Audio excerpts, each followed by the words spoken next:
कुआं खोदने के लिए फिर शुरू किए। घर के सब लोग नौकर चाकर भी कुआं खोदने चले गए। घर में महिला अकेली थी। भैंस बाहर से जब आई घर के अंदर तो महिला बांधने लगी उसको, तो महिला के पैर में भैंस ने अपना पैर रख दिया तो अंगूठा टूट गया। बेचारी बड़ी दुखी। आए लोग शाम को, उस दिन कुआं में पानी निकल गया था। आए तो कहे क्या बात है, अरे क्या ये भैंस ने जो है मेरे पैर पे पैर रख दिया, ये पानी जो है देखो मेरा अंगूठा टूट गया। लोगों ने कहा कोई बात नहीं, पर सुनो एक खुशखबरी। क्या खुशखबरी? कि अपने खेत के कुआं में आज पानी निकल गया। उस महिला ने कहा उस कुआं को पूर दो। क्या क्यों? आज कुआं में पानी निकला और मेरा पैर टूट गया, पता नहीं और क्या हो जाएगा। ये भरम ही तो है। कितना भरम अंधविश्वास आज हम संसार में भोग रहे हैं, जिंदगी जी रहे हैं भरम में पड़ कर कि अंत में उन पागलों ने क्या किया, उस कुआं को पूर दिया गया। आए हुए सुख को भी आदमी दुख बना लेता है। इसको कहते हैं जो तुक युक्त विवेक युक्त बात है ना, उसको बेतुकी बातें कहते हैं। बेतुकी बातों को अब आज हम मान करके और हम बेतुकी बातें जी रहे हैं।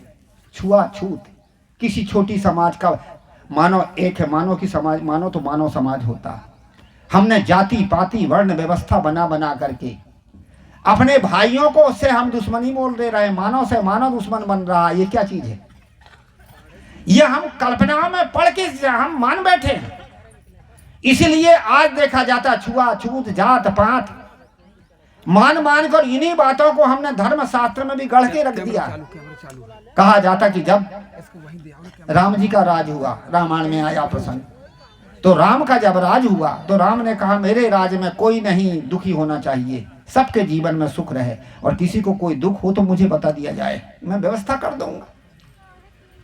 अंत में कहा जाता कि चलता रहा कुछ दिन तक। गुप्तचर भी सुनते थे पर सब सुख से चलते थे। कहा जाता कि एक दिन एक ब्राह्मण आ गया। ब्राह्मण रोने लगा। राम ने कहा महाराज ब्राह्मण देवता क्यों रो रहे हो?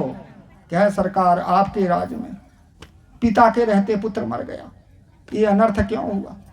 क्योंकि मैं बूढ़ा आदमी, अब मेरी सेवा मेरा पुत्र करता तो वो मर गया। अब आपके राज में कोई अनर्थ जरूर हुआ है, इसलिए पिता के रहते पुत्र मर गया। ये पंडितों ने कथा अड़ के रख दिया।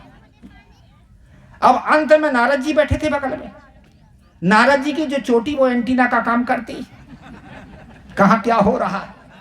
नारद ने समझ गए कि हाँ सरकार मैंने समझ गया। क्या समझे? क्या शूद्र और स्त्रियों को तपस्या करने का, वेद शास्त्र पुराण पढ़ने का अधिकार नहीं है, और यही शास्त्र विरुद्ध काम एक शंबुक नाम का शूद्र है, वो उत्तराखंड में तपस्या कर रहा है, और उसकी तपस्या से ये ब्राह्मण का पुत्र मरा है। कहां की कहां झोंक दिया। और अंत में बे नारद जी खुद ही दासी के पुत्र थे, उनकी तपस्या से कोई नहीं मरा। रामचंद्र जी के गुरु वशिष्ठ जी महाराज उर्वशी के गर्भ से पैदा हुए, वो तो शूद्र से भी गए बीते थे, वर्ण संकर थे, उनकी तपस्या से कोई ब्राह्मण का पुत्र नहीं मरा। अब इन बेतु की बातों को लग करके और अब कह दिया कि अंत में राम ने उस शूद्र को मारा। उस सम्मुख ने कहा मुझे क्यों मारा जा रहा?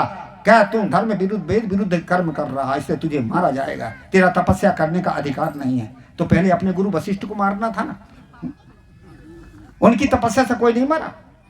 ये बेतुकी बातों को मान के आज हम भूले हुए। इसके लिए हमें सत्संग और ज्ञान की जरूरत। हम कल्पना से तो जी रहे हैं, विवेक नहीं करते। दिल्ली से आ रहा था रेलगाड़ी में, एक पंडित जी महाराज बैठे थे और 111 नंबर का तलक लगाए थे, जैसे 3 लाइन।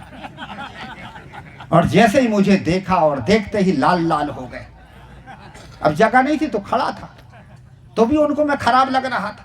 क्या देखो ये शूद्र लोग व्यास गादी में बैठ करके प्रवचन करते हैं, शूद्र का अधिकार नहीं है। देखो ये शूद्र लोग गुरु बनकर के पैर पुजाते हैं, इसलिए शूद्र पैर पुजाते हैं, और इनको व्यास गादी में बैठने का अधिकार नहीं है, और ये गुरु बनने का नहीं है। गुरु बनने का तो ब्राह्मण का अधिकार है। मैंने सुन लिया उनको बात। पंडित जी अभी टेम्परेचर में है। थोड़ी देर के बाद में गाड़ी में जब जगह हुई तो मैं भी उन्हें किनारे बैठा धक्का मार के। तो कहे महात्मा कहां से आ रही हो? मैंने कहा पंडित जी मैं आ रहा हूं दिल्ली से और जा रहा हूं अम्बाला। कहे अच्छा ठीक है। मैंने कहा अब इनका टेम्परेचर उतर गया, अब चर्चा करूं। कहा पंडित जी महाराज आप कह रहे थे कि शूद्र लोग को जो है और शास्त्र आदि का अध्ययन का अधिकार नहीं है, तपस्या नहीं कर सकता और जो है गुरु नहीं बन सकता और भी व्यास गादी में नहीं बैठ सकता, ऐसा आप कह रहे थे कि हाँ। उनका कोई प्रमाण बताओ। क्या बहुत सारे प्रमाण को एकाध तो दो और मैं देता हूं। सबसे पहले शूद्र ही व्यास गादी में बैठे। 88,000 ऋषि मुनियों को पुराण की कथा नैमिषारण्य में किस ब्राह्मण ने सुनाया था? सूत जी महाराज ने। और सूत आदिरथ के पुत्र थे, आदिरथ के पुत्र थे। इसी प्रकार से सब पुराण की कथा जो है, भागवत की कथा किसने सुनाया था? कौन ब्राह्मण ने? सुखदेव ने सुनाए थे। और सुखदेव व्यास के पुत्र थे और व्यास जी ढिमरीन के पुत्र थे। आप पैर पूजाने की बात कर रहे हैं तो पैर पूजाने में सबसे पहले पैर किसके पूजे हैं? सबसे पैर पूजे हैं व्यास के। जब व्यास के शिष्यों ने जो है उनसे विद्या पढ़ी तो गुरु पूनम के दिन उन्होंने व्यास पूजा की थी। तो शूद्र की तो पहले पूजा वही है। भगवान श्री रामचंद्र जी खुद कह रहे गुरु वशिष्ठ कुल पूज्य हमारे, ये गुरु वशिष्ठ हमारे कुल के पूज्य हैं। और उनकी उन्होंने पूजा किया था, वो किन के पुत्र थे? उर्वशी के। तो शूद्रों ने पैर पूजा, शूद्रों का पैर पूजा है। शूद्र ही व्यास गादी में बैठे हैं और शूद्र ही गुरु बने हैं। राम जी के गुरु कौन थे? क्या कबीर पंथी हो काम का? हाँ कबीर पंथी। कैसे कैसे भ्रम लोगों को डाल करके चक्कर में डाल रखा है, आज आदमी को अंधा बना दिया। और इन चीजों को हम मान मान के आज भूले पड़े हैं। इसलिए कहते विवेक करो। साहेब कहते बाबू ऐसो है संसार तिहारो। तुम्हारा जो संसार है वो कल्पना का व्यवहार हो रहा है, मान्यताओं का व्यवहार हो रहा है, मानंदी का व्यवहार हो रहा है। और आज हम उस भ्रम में पड़े। जीवन भर पाप करो और 2 अगरबत्ती घुमा दो, सब पाप साफ हो जाएगा। क्या जीवन भर का पाप 2 अगरबत्ती में साफ होगा क्या? जीवन भर पाप करो और गंगा में स्नान कर लो, पाप दूर हो जाएगा। कैसी कैसी बेतुकी बातें जिनका मान जो विवेक से सही नहीं है और उनको हम मानते चले आ रहे हैं। यही तो कल्पना का व्यवहार है। जहां तुक नहीं, कोई बात ना फिट हो और उसको मानते चले आ रहे हैं। इसके लिए विवेक करो। एक उदाहरण मुझे याद आ गया। एक बहुत बड़ा विद्यालय था। एक जो स्कूल की जांच करने वाला ऑफिसर जांच करने के लिए गया। सब बच्चे जो है बेचारे प्रार्थना कर रहे थे प्रांगण में। और जब प्रार्थना कर रहे थे तो उस समय उन्होंने सोचा कि चलो इसकी जांच कर लूं। क्या देखो मैं जांच करने के लिए आया हूं, टाइम ज्यादा हो गया है, अब यहीं पर मैं जांच कर लेता हूं। एक प्रश्न करूंगा, कोई भी लड़का उत्तर दे देगा। हो गए जांच। लड़कों ने कहा सर योग्यताएं हैं, अलग अलग कक्षा लगने दीजिए, जाके पूछिए ना आप। उन्होंने कहा नहीं, बटलोही का भात पूरे चावल थोड़ी देखा जाता, एक तो देख ले सबकी परीक्षा हो जाती। ठीक है भाई, झक्की आदमी था। क्या ठीक है सर देख लीजिए। उसने प्रश्न किया है, बालकों एक हवाई जहाज बंबई से दिल्ली की ओर जा रहा है और 8 बजे चलता है तो 10 बजे पहुंचता है, तो मेरी उम्र बताओ कितने बरस की? अब कोई तुक है का? सब लड़के देखा तो रहे यार, गड़बड़ है। अध्यापक भी सोच रहे पता नहीं क्या आफत आ जाए। एक छोटा बच्चा खड़ा था सामने, छोटा था आगे था। क्या गुरुजी मैं बताऊं? क्या बताओ? क्या आपकी उम्र 40 बरस की है। और 40 बरस की थी भी, बात लग गई तुक में। क्या बेटा अब है बहुत बढ़िया, अब इस सवाल को किस रीति से किया बताओ? लड़के ने कहा सर इस रीति से किया कि मेरा एक भाई है और वो मेरे से बड़ा है, पर उसकी उम्र है 20 बरस की, पर वो आधा पागल है। तो मैंने हिसाब लगाया कि 20 बरस का आधा पागल तो 40 बरस का पूरा पागल, इसलिए आप 40 बरस के। ये है बेतुकी बात है। इन बेतुकी बातों को मान मान के आज हम भटके हैं।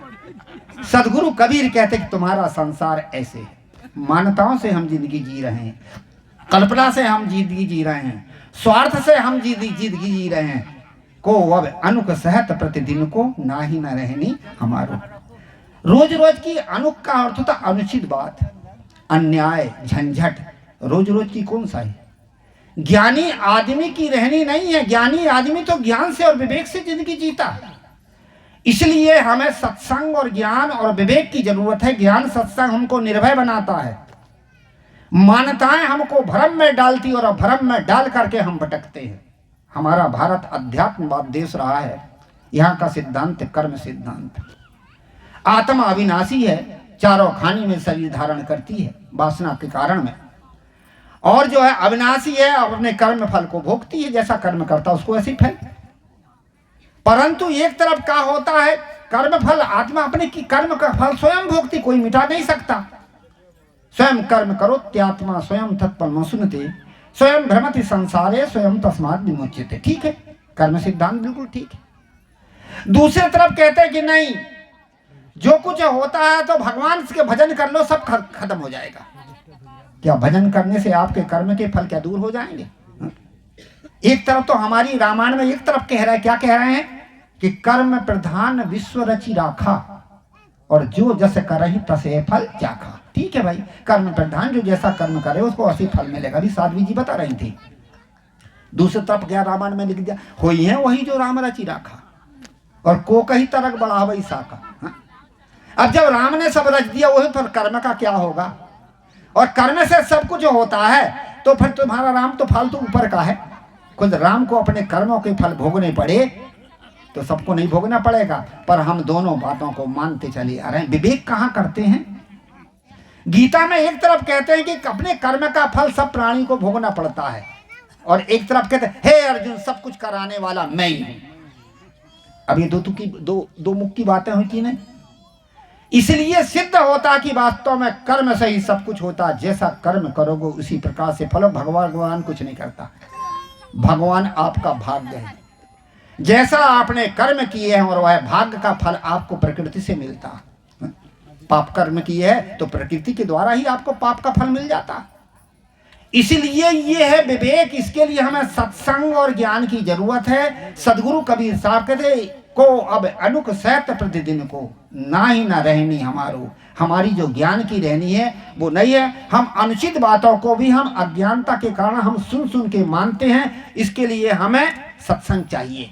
सुमृति सुहाय सबे कोई जाने, हृदय तत्व न बूझे, और निर्जु आगे सरजू थापे लोचन किछु न सूझे। सुमृति का अर्थ होता स्मृति, धर्मशास्त्र। अब धर्मशास्त्र की बात सबको अच्छी लगती है। धर्मशास्त्र क्या है? कर्मकांड को धर्मशास्त्र कहा है। जो ऋषि पहले बताते थे और जो याद होता था उसका नाम था श्रुति, वो है वेद। और स्मृति है कर्मकांड की बात, जो स्मृति याद हो जाती है वो कर्मकांड की बात। तो कर्मकांड की बात सबको अच्छी लगती है, पर हृदय तत्व, जो हृदय में बसने वाला तत्व चेतन है, उसको बूझते नहीं। जितने भी ये हिंसाएं हैं, ये हमारे धर्म शास्त्रों के आधार पर ही है। देवी देवताओं की पूजा पाठ, इनकी हिंसाएं करना, ये सब मनुष्य ने तो यहाँ तक लिखा है कि जो जिह्वा के स्वाद के लिए हिंसा करता है वो 8 जने पाप के भागीदार होते हैं। और जो देवी देवताओं के नाम से जाता है और वह जजमान भी स्वर्ग में जाता है। अब जिसकी हिंसा की गई उसको दुख होगा कि नहीं? है? चाहे धर्म के नाम से करो, चाहे कुछ भी करो, तो जहां दुख होगा तो पाप तो होगा। पर हित शरीर से धर्म नहीं भाई, और पर पीड़ा सम नहीं अधमाई। हम आज पाप करते चले जा रहे हैं। धर्म के नाम से भी आज पाप करते हैं। मैं बता रहा हूं कि भक्ति के संस्कार होते हैं। पूर्व संस्कार से हमारे भीतर भक्ति होती है, पर ज्ञान के संस्कार नहीं होते। ये गुरु के द्वारा मिलता। और यदि हमारे पास ज्ञान नहीं है, विवेक नहीं है, तो भक्ति के नाम से भी हम आज पाप कर रहे हैं। देवी देवताओं के मंदिर में बकरे भेड़े मुर्गे मार रहे हैं भक्ति के नाम से। तो तभी कबीर साहब को कहना पड़ा कि धर्म करे जहां जीव बधत है, अकर्म करे मोरे भाई, और जो तोहरा को ब्राह्मण कहिए तो काको कहिए कसाई। जीव मारने से यदि धर्म होता तो आपको फिर कसाई किसको कहना, आपको ब्राह्मण कहें तो कसाई किसको कहना। इस सदगुरु कबीर का एकदम निर्णय युक्त शब्द है। सुमृति सुहाय सबे कोई जाने, हृदय तत्व ना बूझे। ये हृदय के भीतर में बसने वाला परम तत्व चेतन तत्व है, उसको तो कोई जानते ही नहीं है। जीव आत्मा हृदय में है, सब प्राणी के हृदय में, पशु के पक्षी के सबके हृदय में बसने वाला। हमारे बुरहानपुर में एक बार चर्चा चली, हृदय में रहता है, हृदय में रहता है जीव। अस प्रभु अच्छा तो हृदय अभिकारी, रामायण में भी लिखा है, गीता में लिखा है, ईश्वर सब प्राणियों के हृदय में विराजमान है। कबीर साहब कहते कि हृदय में बसने वाला राम है, उसको जानो, हृदय बसे ते ही राम ना जाना। अब क्या प्रमाण है कि हृदय में रहता? उस समय मैं बीमार था, लोगों ने कहा लाओ साहब को बुला के, चर्चा हुई। भाई थे गुजरात के, क्या बात है? कह साहब ये भाई कहता कि हृदय में राम रहता, चेतन रहता है, क्या प्रमाण है? मैंने कहा बिल्कुल सीधा सा प्रमाण है। सबसे पहले यह है कि जीव का किसे कहते हैं? जहां सुख दुख का ज्ञान हो वही तो जीव है, वही तो चेतन है। तो जब दुख पैदा होता है तो खोपड़ी धड़कती कि हृदय धड़कता है? यह गुरु जी हृदय। और जब सुख पैदा होता तो उल्लास खोपड़ी में होता कि हृदय में होता? हृदय तो हृदय में तो रहता है। बात बिल्कुल ठीक है, सबके भीतर हृदय तत्व है, आत्म तत्व है। एक चींटी को मारोगे तो उतना ही पाप लगेगा, और एक आदमी को मारोगे भी उतना ही पाप लगेगा। क्यों? कि जितना दुख चींटी को हुआ उतना ही दुख आदमी को भी हुआ, जितना आदमी को हुआ उतना चींटी को हुआ है। इसलिए इसकी परिभाषा बदलती नहीं है। प्राणी मात्र की सुरक्षा करो, सब पर कहते हृदय तत्व न बूझे, निर्जीव आगे सरजीव थापे लोचन किछु ना सूझे। निर्जीव जो देवी देवता की मूर्ति निर्जीव, तो वहां का जीव है क्या? लोग कहते प्राण प्रतिष्ठा करते हैं तो जीव आ जाता। प्राण होती कर्माध्यासी जीव के साथ में, कर्म संस्कार लेकर के वो प्राण ही एक शरीर से दूसरा शरीर धारण कराती। क्या जड़ मूर्ति में प्राण होती? और यदि प्राण प्रतिष्ठा होती तो कोई मर जाए, कर दो ना प्राण प्रतिष्ठा, क्या वो जिंदा हो जाएगा? पर पंडितों ने एक जाल बना के रखा है। ये क्यों है कि जैन और बौद्ध जब मूर्ति, हिंदू लोगों की मूर्ति पूजा नहीं थी, जैन बौद्ध जब अपने तीर्थंकरों की और मूर्ति बनाने लगे तो मंदिर में भीड़ होने लगी। तो हिंदुओं को लगा कि हम भी जो है मूर्ति बनाना शुरू करें। अब दोनों के मंदिर में भीड़ होने लगी।